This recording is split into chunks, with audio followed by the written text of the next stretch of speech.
when it comes time to buy the deal and have the debt be taken seriously, if you've never done it, that's a huge challenge. In fact, you're going to strike out in 99% of the time. If you have a coach or a mentor, a lot of times they'll say, okay, that is a deal. I agree with you. And a lot of times they'll sign on the debt with you on your first one or two, because most lenders are going to say, what is your track record? What is your history of doing this? How much, what's your liquidity? Welcome to the Real Estate Pros Show, where we interview real estate investing professionals from coast to coast, as well as the service providers that serve the real estate investing industry. Our goal is simple: share what's working now to help you improve and scale your business to the next level and meet the pros that can help you get there. Real Estate Pros is powered by Investor Fuel, America's leader in helping real estate investors and professionals build the business you need to live the life you've always dreamed of. Let's start today's show. Property insurance for real estate investors doesn't have to be difficult, but it does need to be there to protect you when you need it. MyInvestorInsurance.com not only provides insurance at 15 to 30% cheaper than traditional agencies, it's built specifically for real estate investors like you. You can set up an account in about 2 minutes, get quotes on properties, turn on and turn off insurance for your fix and flip or rental properties in around 2 minutes without having to talk to anyone directly, all through our portal. There's no better way or faster way to make sure you've got the coverage you need to protect you, and no more lengthy policies either. Once you're set up, you're billed monthly and prorated by the day for however long your policy is active. It's powered by MSI, the third largest independent MGA, with 1.5 million customers and more than $1 billion in cumulative premiums written. Get set up today in about 2 minutes at myinvestorinsurance.com/fuel. Hey everyone, welcome to the Real Estate Pros Podcast. I'm your host, Erika, and today I'm excited to be chatting with Eric Nelson of Wild Oak Capital. He's been making serious moves in the multifamily investing space. Eric, I'm glad to have you here. Thanks, Erika. My pleasure to be here. Thanks for having me. I think our listeners are going to love hearing about your story, your journey, how you've learned how to scale to over 1,200 units while building real freedom in your life. So let's dive on in. First off, Eric, for our listeners who aren't familiar with your world, can you give us the rundown and share what led you to real estate and multifamily? Yeah, love to. Again, thanks for having me on. This is my pleasure to be here. I started as an engineer. I started basically just graduated from college, got a job, was kind of doing some civil engineering stuff, and wasn't too long into it. I was like, oh gosh, this is gonna be forever before I can retire. And part of it was that I just didn't love the work, right? So if you're listening to this and you love your job, that's kind of a different story. For me, I really didn't. I was like, how can I sort of accelerate my way out of this? One thing I did was I started a company that was also engineering, and that gave me some freedom in some sense. I mean, you're sort of running a small engineering company. You can do what you want when you want, sort of, but you still have to be there to make money. And so that was sort of this thing I was always looking to escape. I'm like, where could I make money and sort of literally do it from anywhere, be able to work some, not some, travel when I want, that kind of stuff. And so the driver was really retirement. It was really like, can I really stomach doing this for another 40 years? I mean, that's kind of where I was at, And so my wife and I started looking into basically side projects, I guess you could say. And if you Google, like I said in the pre-show, if you Google sort of like how to retire early, you're going to come to real estate pretty quickly. So my wife and I said, okay, let's start looking into this. And I just started learning a ton. I listened to podcasts like this. I read so many books, listened to so many podcasts and YouTube and all kinds of stuff. I just kind of got really into it. And it turns out I really like it too. So my wife and I bought a couple single family rentals. We bought a triplex that we actually lived in for a while. And then we bought a sixplex on owner carry, like a seller carry finance on really low down payment. And that kind of shifted my mind. And that's actually a cool story we can come back to. But eventually I was like, okay, we're out of money. I still want to do this, but I need to either partner or find investors or something, right? I was just like finding this way. So I found someone who's doing syndication and who's doing multifamily stuff. And so I hired him as a coach, and that really transformed my world because he was kind of there alongside with me to help me figure out the business, what it looks like, what to do, what not to do. So that was really powerful. And so then that just sort of accelerated me into multifamily. Now there's a lot of steps along the way, of course, but that's kind of the quick and dirty of the journey. Stop living on an island and join the #1 mastermind in America for professional real estate investors. Investor Fuel is a community of hundreds of the nation's top investors working together to build stronger businesses and better lives. In addition to the amazing community of real estate investors acting as a board of advisors for one another, Investor Fuel members have access to 100% funding on purchase and repairs for our members only, a health insurance program, and benefits and discounts that more than pays for the membership of most of our members, meaning it's actually costing you money to not be a member of Investor Fuel. If you're looking to scale your business and build a business that allows you to live the life of your dreams, please visit investorfuel.com today and book a call with our team. That's really, really awesome. Well, looking at your journey, I think the thing our listeners really want to know is, to you, what was kind of the biggest moving piece that you needed to figure out to scale to where you're at with 1,200 units? How was that process of building it out? How rapidly did you grow? Yeah, I mean, it's funny. Like looking back, it felt slow because I'm the type of person that wants to move quickly, but it only took. I mean, we started in 2020, really, kind of like I guess semi before COVID happened. I was traveling to the markets and kind of trying to figure this out, and then COVID happened, and it was like an odd accelerator in some way because we were all forced inside. And so what I did is I just spent all of my time learning about the business because I'm talking to brokers. Transactions were still happening; they were just really slow. Then after COVID, what happened was there was so much money infused that everyone was looking to invest. And so it was kind of a unique time in the sense that like raising capital wasn't really all that challenging, to be totally honest. Now it's on its flip side. Now raising capital is super, super hard. But back then it was easier. And so we were able to buy, really good product at a really good rate. We were buying in the threes percentage rates and able to raise capital. And so we were able to move pretty quickly. So from 2020 to 22, we probably bought 800 units in a 2-year period. We grew, and I always say this in podcasts, I say, our team grew by necessity, not necessarily by design. So as we're like, oh man, I'm tired of doing this. Here's an example. As I started by myself, I was underwriting things by myself. So I partnered up with someone who was good at talking to brokers. And so he would talk to brokers, get the deals, and I'd underwrite it. And then we were just making offers. But I soon got really tired of underwriting. And so we were like, oh, we need someone else who's really detailed. That's when I found my partner, Shane, just kind of by necessity. I was tired of doing it. He's excellent at it, super duper fast. And so he kind of came on board as that person. It turns out we are now partners in everything we do, but that's just kind of how it grew. And then after that, we had too many projects to manage. And so we needed another partner to help us manage those assets. And so Bonnie is our asset manager. She's super detailed and sort of manages all the assets. So the team just sort of grew by necessity. But long answer to say, we've grown to 1,200 units in about a 5-year period, which again seems slow. We didn't buy much in 2024. So really between 20 and 23, it was like 0 to 1,000, which sounds super fast, but it felt like a snail's pace because I was really looking to go faster. Got it. Well, with rapidly acquiring those deals, although you felt like they were slower, how did you identify all those properties, that they were a good fit, that you would get strong returns? What were you looking for?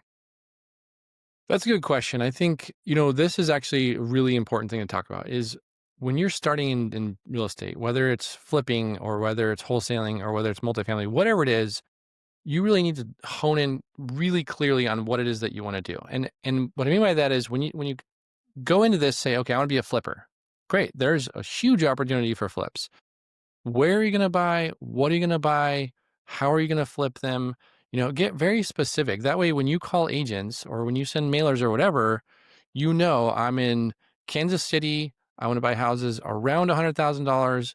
I want to spend 20 to 30,000 on rehab, and I want to sell them for 160. Just like around that, right? For us, it was similar. It was like, we want to be in Tulsa or Arkansas. We want those two markets because we know we have good property managers there. Um, Tulsa specifically is where we started out. It's like Tulsa. If you're looking for consistent, high quality leads, look no further than Investor Machine. Investor Machine isn't just another agency, it's the most sophisticated, data driven lead generation company on the planet for real estate investors, and serves the role of being not just a lead generator for your business, but a marketing partner that is helping you achieve your goals along the way. Go to investormachine.com to learn more and schedule a call with our team today.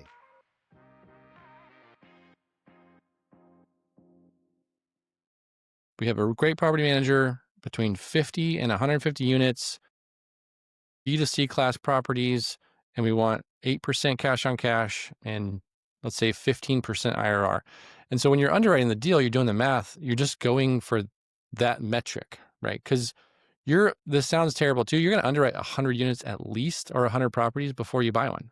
You're just going to have to go through the motions of doing the math to understand what's a good deal and what's not a good deal. So I think that's why you sort of need either a group or a mentor or something if you're doing this, because it just takes repetition to understand what a good deal is and what good deal is not. And so we were looking for really, let's call it B minus or C class properties in a very good neighborhood, the best neighborhoods we could find. And we were looking for at least 15% IRR. And so the nice thing about multifamily is you're buying a business. It's not really emotional. It's really not. I mean, I love it because we're improving the property. We're improving the place where people get to live. I love that part of the business. But when it comes to purchase price, it's based on how it's performed over the last year or two. And so you can just kind of do the math and say, here's your NOI, here's the loose cap rate of the area, here's what it's worth. And that's kind of it, right? There's other metrics involved, of course, right? Like interest rates and how you're going to refi and all those things. But generally speaking, it's a pretty simple equation. Here's what the NOI is. Let's divide it by the cap rate. That's loosely what it's worth. And then does that provide a return for our investors? Those are some really important things to think about. As you know, Eric, you were talking with me earlier about how multifamily was tough in 2024, but things have really shifted this year. So, what are you noticing in the market, and what do you have your eye on? Yeah, I mean, I think multifamily is taking a huge swing back in the right direction, meaning we're seeing a ton of very good deals. I think rates have fallen a little, and I don't think it's made a huge difference, but it's also just opened up people to say, okay, now I can sell for just a little bit more. Now I'm ready to sell a property at an amount that makes sense. So in 24, it seems like people were just like throwing numbers out there, like I'll sell my house for, or I'll sell my property for $10 million. It's only worth 7, you know? So then they would put it on the market and take it back off. Now I think sellers are back to say, okay, I'm ready to sell because the rates have helped a little bit. I'm ready to get out of this, get my investors a little bit of return. And so it's kind of made this shift into, okay, people are ready to move on to the next property or ready to sell at an amount that works. So there's a lot going on in the market, but I think multifamily is a very, very good time to be in it right now. Residential market's totally different. I think it's super soft. I think there is some opportunity there. There's not a huge amount of inventory. So if you're a good buyer and you have a partner who has cash, for example, so if you're doing wholesaling, there's some opportunity, I think. But I think right now multifamily has a really good, I guess it's what I'll say is it's shifted completely since 23 and 24, which is really nice. Are there particular submarkets where you're spotting the best entry point? You know, like I said, I only look at a few markets. So we only buy in one market in Texas, Tulsa and Tulsa area, and then West Arkansas, and that's it. So I keep my eye on those markets really, really hard. I don't love certain markets, to be honest. Like I don't love Florida. I don't love any of the Gulf Coast. I don't really like markets that get hit hard during recessions, like Phoenix or Vegas. A lot of people make a lot of money there, so don't take my word for it. But I just don't like them because there's so much risk involved. When you look at 2008, when you look at Vegas or Phoenix, for example, Phoenix got crushed in 2008, and I don't want to be any part of that. There's a possibility we're going to see a recession at some point. I never want to predict. I don't know. It's amazing we've gone this long without one, but it's a strong possibility in the next 5 years, let's say. So I don't want to own a bunch of property in a market where it could literally values could drop in half. And so that's why I don't love those particular markets. I don't like markets that rely heavily on insurance. If you're a new or newer real estate investor looking to launch or grow your real estate investing business, please check out Investor Fuel Club. It's a coaching community, but unlike anything you've ever seen before. And you can actually partner with members of our mastermind from coast to coast on deals right in your market. There's no better opportunity to build a consistent business than to literally partner with pros to help you avoid costly mistakes, avoid the need for capital to do deals, and help you eliminate your fears as you're starting your business.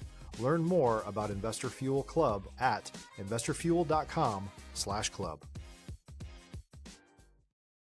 So if you're asking me submarkets, I always say this too. There's hundreds and hundreds of markets that work. What I personally would look at is the center of America. The West Coast is too expensive. East Coast is too expensive. Very far north, in my opinion, I don't love freeze thaw cycles. It's just really hard on buildings.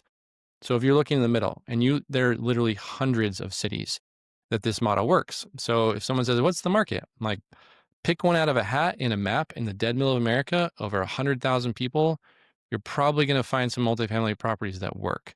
And so that's what I like about the model. I don't think there's any certain submarket per se. I also don't, I'm just going to give you all of my tricks here. I don't love A-class properties. I don't love really shiny new properties. Is it nice to own them because they don't break as much? Sure. You're just not going to make as much money. That's a reality. So I don't buy those because in recessions, people tend to move out of A-class properties and sort of lower the rent rate, for example. I also don't buy D-class properties. I'm not a slumlord, and I also don't want huge rehabs. So I personally am like a C-class, B-class, value add, 1980s, 1990s construction. We'll fix it up and make it better.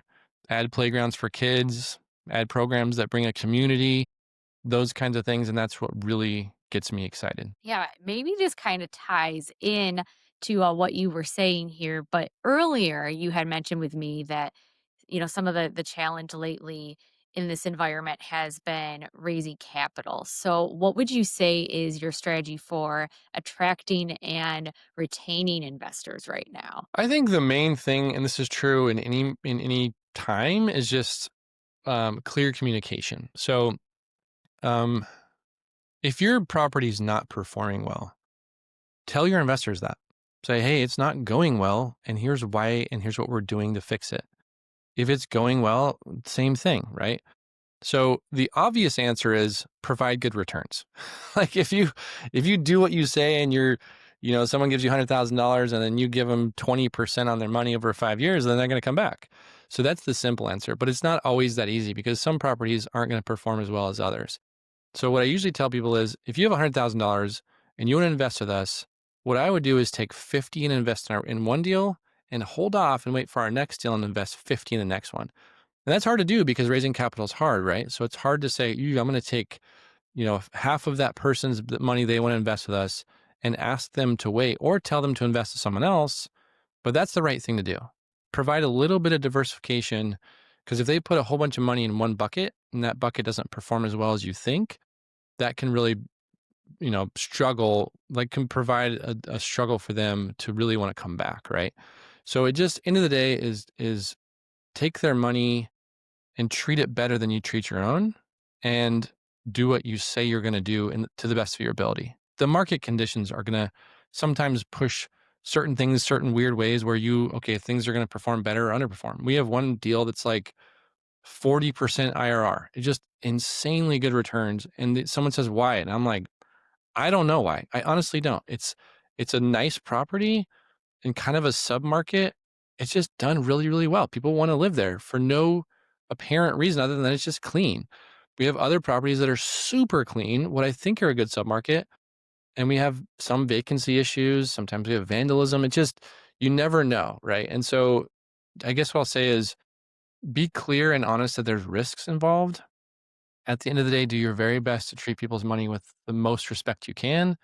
And then the obvious answer is if you can provide good returns, people will come back. And so be extremely patient and buy right. That's probably the main tip I could give is if you overpay, you're going to struggle to make returns. So just be ready to offer 100 times and get two.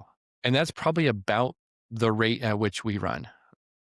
Something to that percentage, I would say I was tracking it for a while. At one point, we'd underwritten 300 properties and we bought one. That's just how it goes because we were being extremely patient. For that period of time, there were almost no deals in the market that were working. And so patience is extremely important. If you're going to provide a return, make sure you're buying the right deal.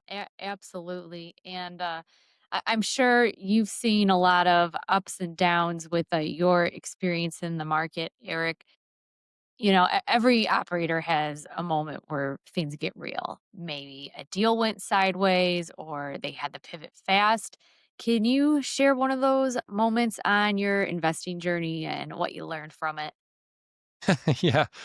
I've had so many. I think that's a thing to know is exactly what you said is along the way things will go wrong. So it's not really if they go wrong, it's when they go wrong and then how do you respond when they do.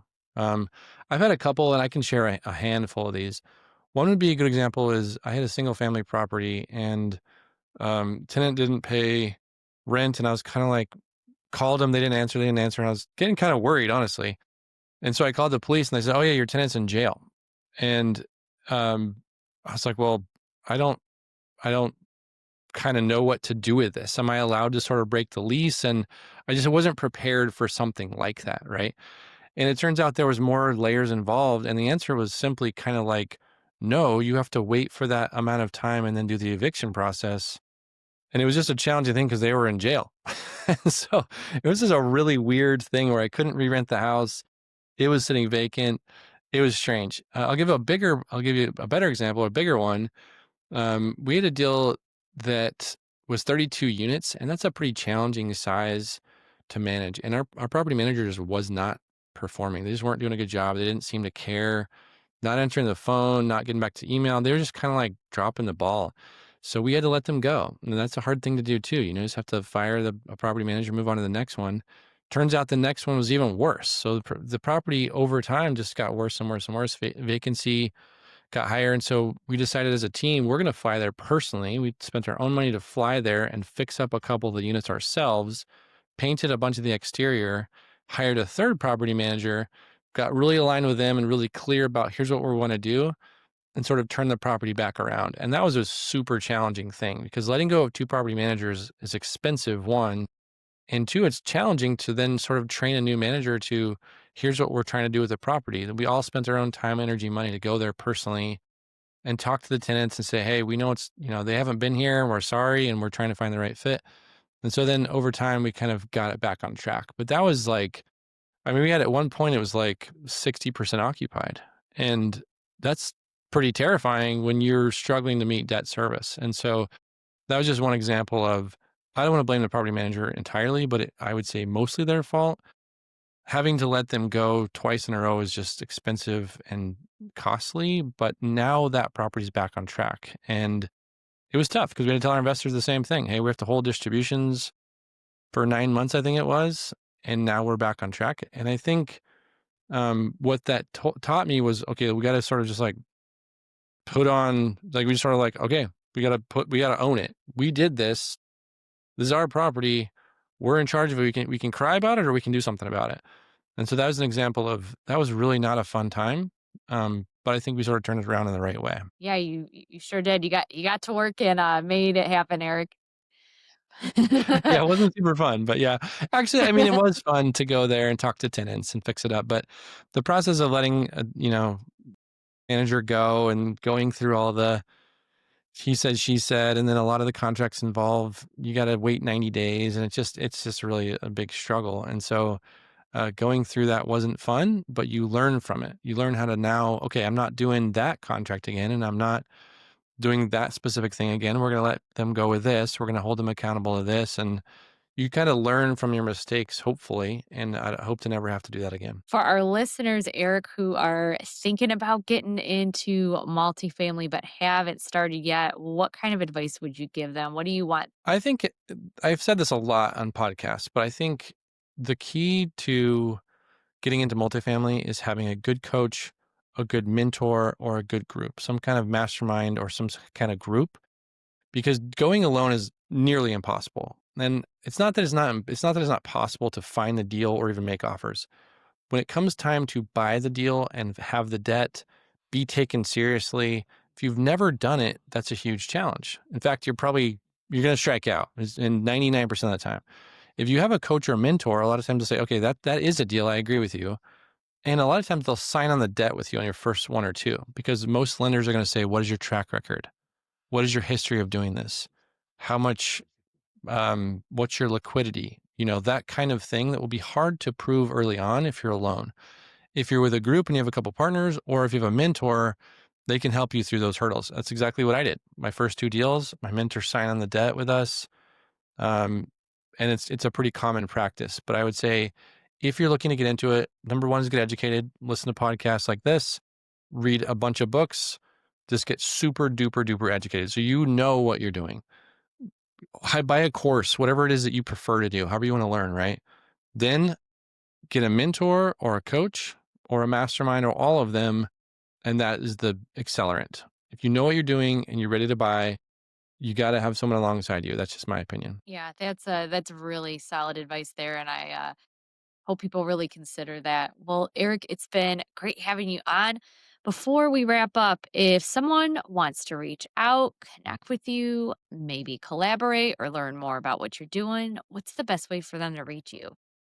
Yeah, they can email me at eric@wildoakcapital.com. Always happy to listen.